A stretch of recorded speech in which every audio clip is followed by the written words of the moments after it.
Welcome to Sophie's Daddy's channel. Today, we're going to unpack one of the most elegant and honestly one of the most powerful ideas in the entire world of finance. We are talking about the Black-Scholes-Merton model. Now, this is the equation that literally transformed finance. It took it from an art, a world of subjective guesswork, and turned it into a real quantitative science.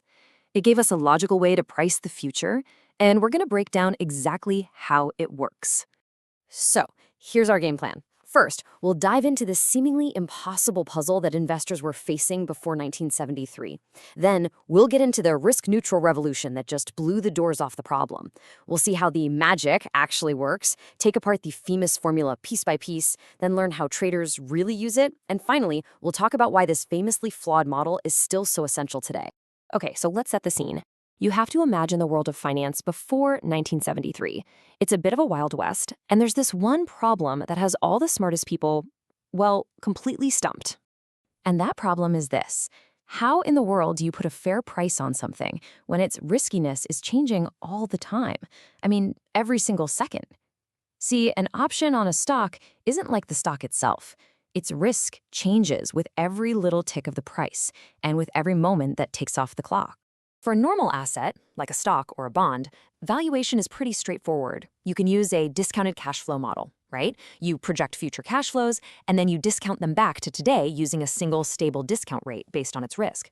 But for an option, that just doesn't work.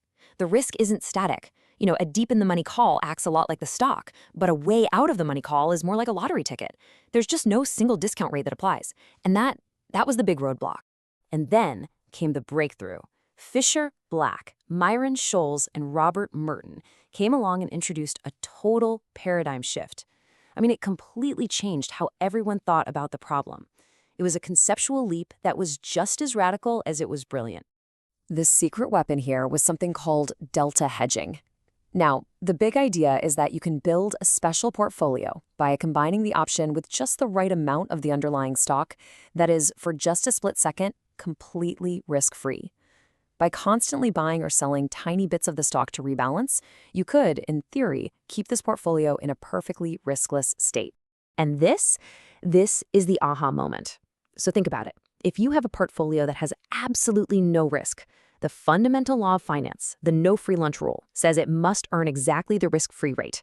And when you actually go through the math of this perfectly hedged setup, something incredible happens. That one term that's all about our personal opinion, the stock's expected return, the Greek letter mu, it just cancels out.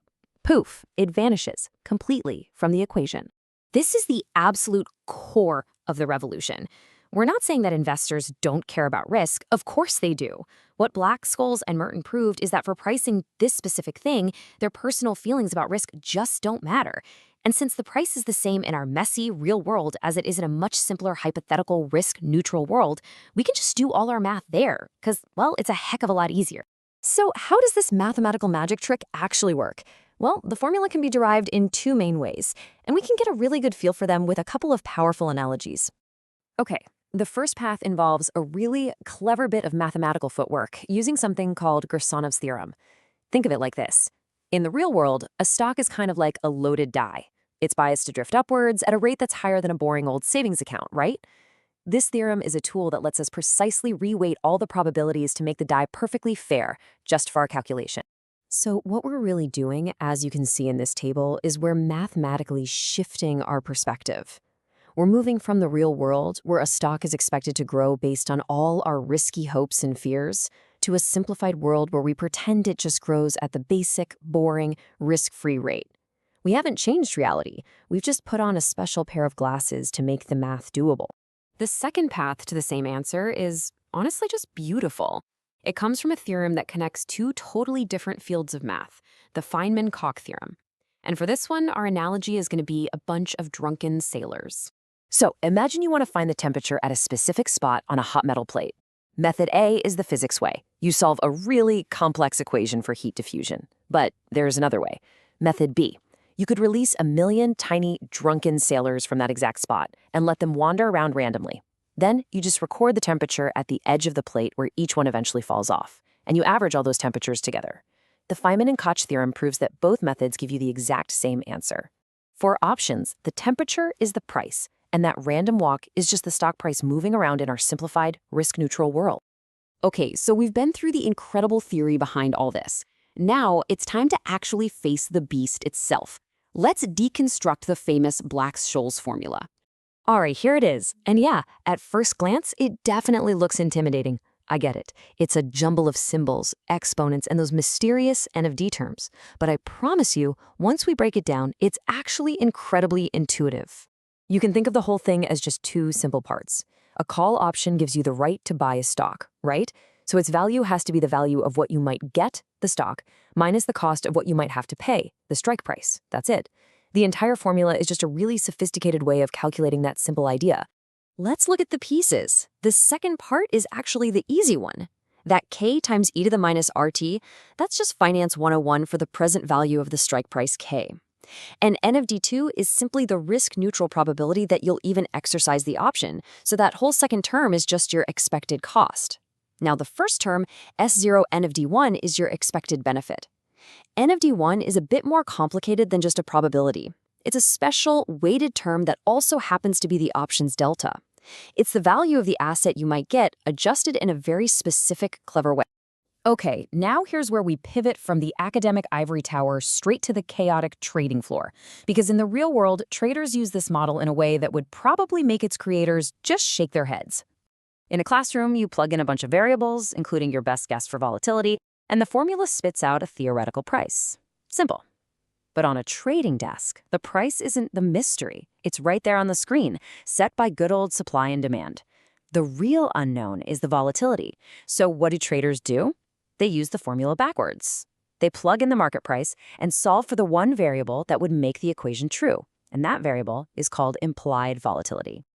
Implied volatility, or IV, is one of the absolute most important concepts in options trading. It's the market's collective bet on how much a stock is going to move around in the future.